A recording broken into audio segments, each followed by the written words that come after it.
दादा कुठे दाखवा ना. कशा बहीण रेग्युलर का स्पोर्ट्स? स्पोर्ट दाखव. दादा ही पिशी घाला.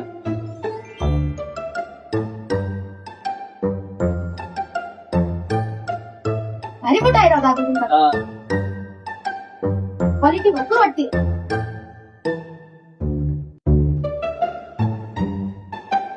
याची किती प्राइस आहे दादा? 2000. 2000. भारी वाटतं. याची क्लिप वगैरे एकदम बेस्ट आहे. सोल पण नरम वाटतं. अरे दादा क्वालिटी तुमच्याकडे चांगली आहे. यालाच वाटतं. मजा आएगा ना दादा 2000 रुपये दादा. 2000 रुपये. दादा चला. एवढं कशाचे? अहो दादा तुम्ही काय मला येणंच काढता का? या बुटाचे 2000 आणि या बुटाचे 2000 4000 नाही झाले का? अरे येणंच काढता तुम्ही लोकांना. वो अलग ही लेवल का बंदा था।